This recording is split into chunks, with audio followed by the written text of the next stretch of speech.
Good morning, students. So today we start question 4th of differentiation, that is based on Rolle's theorem. और कल हमने किया था polynomials के बारे में, चाहे वो क्वाड्रेटिक हो, चाहे लीनियर हो, चाहे क्यूबिक हो. ठीक है, आज हम करेंगे ट्रिग्नोमेट्रिक फंक्शंस के ऊपर. ठीक है, तो फिर से हम वही डायरेक्ट दो कंटिन्यूटी के लिए तो डायरेक्ट ही रिजल्ट याद रखेंगे. ठीक है, तो जैसे हमारे पास क्वेश्चन दे रखा है एफ एक्स इक्वल है cos of 2x on interval दे रखा है -π/4 टू π/4. ठीक है, अब समझ गए होंगे कि इंटरवल कैसा है, क्लोज इंटरवल. ठीक है, तो रोल्स थ्योरम अप्लाई होगी या नहीं होगी, उसके लिए हमें 3 कंडीशंस को चेक करना होता है. पहली कंडीशन क्या होती है हमारी, कंटिन्यूटी चेक करना. ठीक है, कि फंक्शन जो है वो क्लोज्ड इंटरवल पे कंटिन्यूस होगा कि नहीं होगा. ठीक है, तो यहाँ से हमें बस डायरेक्ट एक लाइन लिखनी है हर एक क्वेश्चन के अंदर. ठीक है, क्या कि cosine function is continuous for all values of x. ठीक है, सभी के लिए कोसाइन फंक्शन हो चाहे साइन फंक्शन हो वो कंटिन्यूस ही रहेगा हमारा. जैसे हमारा पॉलिनोमियल फंक्शन कंटिन्यूस रहता था वैसे ही हमारा साइन कोसाइन फंक्शन भी कंटिन्यूस रहेगा. तो अब साइन कोसाइन फंक्शन अब पावर में हो चाहे वो एंगल कुछ भी हो, उससे हमें कोई फ़र्क नहीं पड़ेगा, हमेशा वो कंटिन्यूस रहेगा. ठीक है, तो पहली कंडीशन तो हमारी यहीं पे चेक हो जाती है. ठीक है, और जहाँ पे जो एफ एक्स जो है, मतलब एफ एक्स की value, F x is continuous, और किस इंटरवल पे कंटिन्यूस रहेगा, क्लोज्ड इंटरवल पे. ठीक है, तो -π/4 टू π/4. ठीक है, पहली कंडीशन होगी. दूसरी कंडीशन में हम डिफरेंशिएबिलिटी चेक करते थे. ठीक है, तो यहाँ से हम एफ एक्स जो हमारे पास गिवन है कोस 2x, इसका डेरिवेटिव करेंगे तो एफ डैश एक्स. ठीक है, कोस 2x का साइन 2x. ठीक है, और नेगेटिव साइन के साथ तो माइनस साइन 2x और 2x का 2, तो ये हो जाएगा -2 साइन 2x. ठीक है, तो ये जो फंक्शन है वो डेरिवेबल चेक करना पड़ता है हमें ओपन इंटरवल के अंदर. ठीक है, अब देखिए आप कोई भी वैल्यू आप उठा सकते हो. अगर आपको वैसे समझ में नहीं आ रहा है, अंडरस्टैंड नहीं हो पा रहा है कि कैसे होता है, तो जैसे -π/4 है, π/4 है. ठीक है, मतलब अगर इसको हम तो -45 टू 45 वैल्यू, इसके बीच में आप कोई भी वैल्यू उठा सकते हो. ठीक है, कि वो डेरिवेबल रहेगा या कंटिन्यूस रहेगा. ठीक है, तो यहाँ से कोई भी वैल्यू उठा के और चेक कर सकते हो. तो हमारा जो है वो एक यूनिक सॉल्यूशन ही आएगा इसका, मतलब एक ही सॉल्यूशन आएगा. ठीक है, तो देखिए, ठीक है, तो यहाँ से -2 साइन 2x, तो ये एफ एक्स जो है वो डेरिवेबल भी होगा. F x is derivable on open interval -π/4 to π/4. ठीक है, पॉलिनोमियल में फंक्शंस में और ट्रिग्नोमेट्रिक फंक्शन में, साइन कोसाइन फंक्शंस में. ठीक है, आपको ये 2 कंडीशन तो अंडरस्टूड ही होती है लगभग. ठीक है, कि ये कंटिन्यूस भी रहेंगे और हमारे डेरिवेबल भी रहेंगे. ठीक है, बस कंटिन्यूस के लिए हमें वो लिखना है और डेरिवेबल के लिए हमें इसका डिफरेंशिएशन करके दिखाना है. ठीक है, तीसरी कंडीशन चेक करते थे हम कि जो हमारा इंटरवल है उस पे दोनों पे वैल्यू. तो एक पहले जो इंटरवल में हमारा -π/4, तो -π/4 पे चेक करेंगे तो कोस 2x की वैल्यू -π/4. ठीक है, तो ये किसके इक्वल आ जाएगा हमारा, देखिए कोस फंक्शन से नेगेटिव साइन कभी नहीं बाहर आता है, वो अंदर के अंदर ही वैनिश हो जाता है. तो 2 से ये 2 टाइम्स कैंसिल, तो ये कोस π/2 के इक्वल, और कोस π/2 की वैल्यू हमारी 0. ठीक है, अब फंक्शन की वैल्यू हम π/4 पे भी चेक करते हैं, तो कोस 2 इंटू π/4, तो ये 2 से टाइम्स कैंसिल, कोस π/2, तो ये भी वैल्यू 0. तो हम यहाँ से क्या लिख सकते हैं कि दोनों वैल्यू हमारी इक्वल आई है, कि एफ -π/4 जो भी इंटरवल दे रखा था. ठीक है, और एफ ऑफ π/4 इक्वल आए हैं. मतलब एफ ऑफ ए और एफ ऑफ बी हम दोनों चेक करते थे ना, तो दोनों को हमने यहाँ पे चेक कर दिया। अब यहाँ पे तीनों कंडीशन सेटिस्फाई हो रही है तो रोल्स थ्योरम अप्लीकेबल होगी। अब लास्ट जो हमारा काम होता था कि हमें एक पॉइंट निकालना होता था, ठीक है, कि किस पॉइंट के ऊपर वो रहेगा, ठीक है। तो उसके लिए हम एफ डैश सी का यूज करते थे कि एफ डैश सी, इसको मतलब एक्स, एफ डैश एक्स हमने निकाल लिया था -2 sin 2x, F dash C से रिप्लेस करेंगे तो -2 sin 2c। और फिर हम क्या करते थे कि पुट कर देते थे कि एफ डैश सी को 0 के इक्वल, तो क्या हो जाएगा ये -2 sin 2c इक्वल टू 0, और ये 0 ही बन जाएगा तो sin 2c इक्वल हो जाएगा हमारा 0 के, और sin 2c अगर 0 के इक्वल आ रहा है तो यहाँ से हमारी c की वैल्यू जो निकल के आएगी वो क्या रहेगी, ये सारा फंक्शन उधर जाएगा तो c की वैल्यू 0 ही आ जाएगी। और क्या 0 इस इंटरवल के अंदर लाई कर रहा है कि नहीं कर रहा है, ठीक है। तो हाँ, ऑब्वियस सी बात है, लाई कर रहा है -45 to 45, तो 0 belongs to closed interval -π/4 to π/4, ठीक है।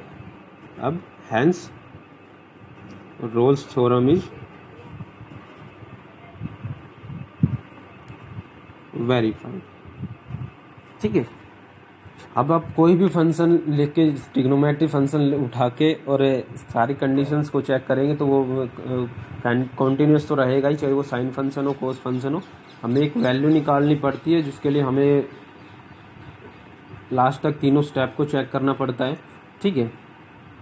एक क्वेश्चन और करते हैं इसी के ऊपर बेस्ड, ठीक है, कि और भी क्लियर हो जाएगा हमारा कि क्वेश्चंस है जिसमें 2 फंक्शन दे रखे हो, ठीक है। एफ एक्स दे रखा है, देखिए एफ एक्स की वैल्यू है हमारी साइन एक्स माइनस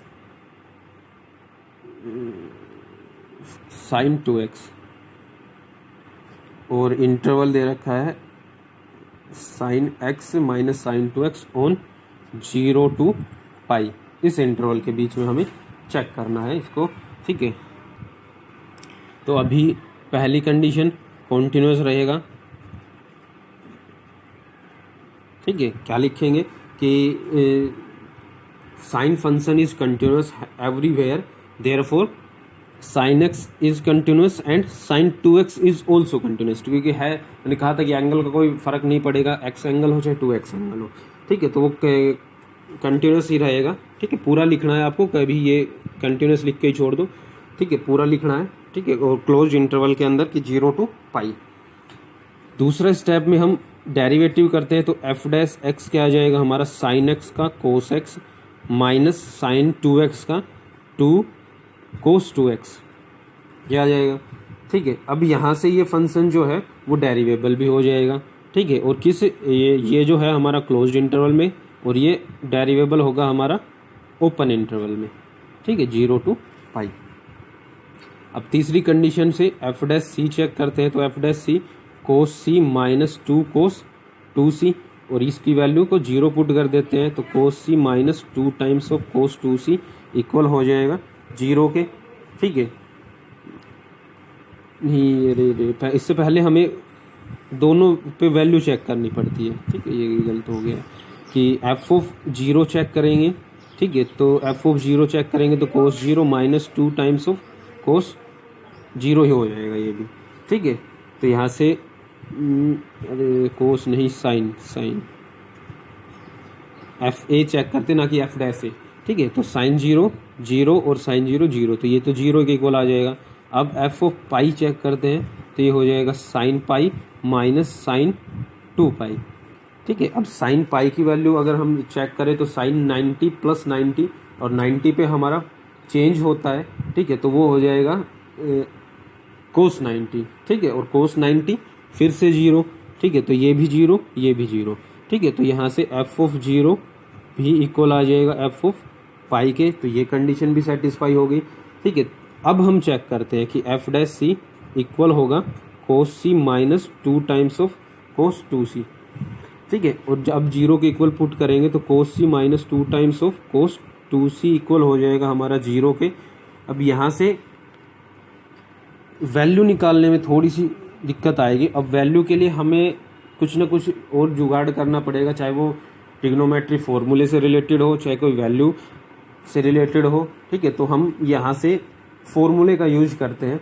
ठीक है, फॉर्मूले का यूज करते हुए हम इसकी वैल्यू को निकालते हैं। तो देखिए क्या formula, cos c minus 2 times of cos 2c। अब कोस 2c का अगर आपने कोस 2x, ठीक है, फॉर्मूला पढ़ा है हमने कोस की फॉर्म में, क्या पढ़ा है कि 2 कोस स्क्वायर x माइनस 1। ठीक है, हमने इस टाइप के 4 फॉर्मूले पढ़े थे। ठीक है, एक साइन की फॉर्म में, एक दोनों की फॉर्म में, एक टेन की फॉर्म में। ठीक है, तो हम कोस वाला फॉर्मूला यूज कर रहे हैं। क्यों कर रहे हैं? क्योंकि यहाँ से ये भी कोस और ये भी कोस, तो हमारा कुछ ना कुछ जरूर बनेगा। ठीक है, 2 कोस स्क्वायर x माइनस 1 और बाहर भी 2 चल रहा है इक्वल टू 0। तो cos c minus 4 cos square x और ये minus minus plus 2 equal to 0।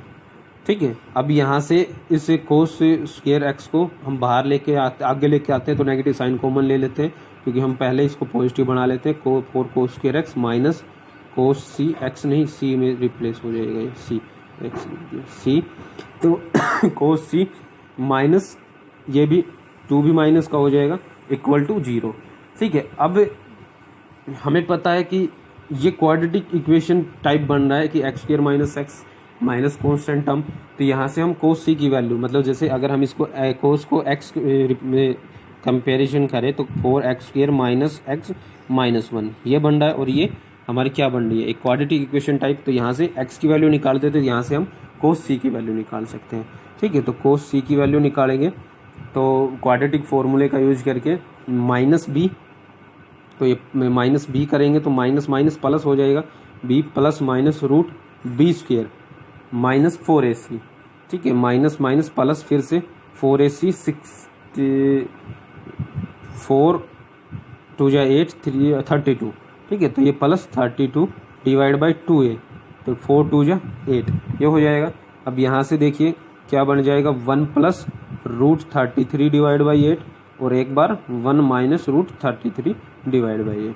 ठीक है, अब रूट 33 की वैल्यू हमें पता नहीं है, अगर फिर भी आप निकालना चाहो तो वो डेसिमल वगैरह के अंदर जाएगी, या फिर हम यहीं पे इसको छोड़ देंगे, या अगर यहाँ पे नहीं छोड़ेंगे तो हमारा क्वेश्चन और भी ज़्यादा लेंदी होता चला जाएगा। ठीक है, हम फिर 11th के कॉन्सेप्ट में फिर से चले जाएंगे कि वो डिग्री रेडियन के चक्कर में। ठीक है, तो मैं तो यही प्रेफर करूँगा कि कोस सी की वैल्यू को आप यहीं पे छोड़ देना कि 1 plus root 33 by 8 1 minus root 33 by 8, क्योंकि रूट 33 की वैल्यू हमें निकालना पहले वो दिक्कत आएगी। ठीक है, फिर उसके बाद उसे डेसिमल के अंदर आ गई तो डेसिमल के अंदर छोड़ दिया तो भी वो काम तो पूरा नहीं होगा, फिर हमें डिग्री रेडियन के अंदर कन्वर्ट करना होगा। ठीक है, तो यही कुछ नहीं। ठीक है, तो अब इससे रिलेटेड जो भी हमारा, और एक और मैं बता देता हूँ कि लोगरिथमिक फंक्शन हो चाहे एक्सपोनेंशियल फंक्शन हो, वो भी हमारे कॉन्टिन्यूस रहेंगे। ठीक है, तो आपको ट्रिग्नोमेट्री फंक्शन से रिलेटेड जितने भी क्वेश्चन हो, लोगरिथम से भी ट्राई करने हैं, एक्सपोनेंशियल से भी। ठीक है, और अगर हमारे पास tan वगैरह के कोई भी फंक्शन आते हैं, ठीक है, तो tan वगैरह के फंक्शन भी हमारे चल tan की जो अगर अभी आता है तो मैं वो tan के साथ ही जिक्र करूँगा। ठीक है, तो आपको ट्रिग्नोमेट्री से रिलेटेड जितने भी क्वेश्चन रहेंगे वो करने हैं, और जो प्रॉब्लम आए तो वो पूछ लेंगे।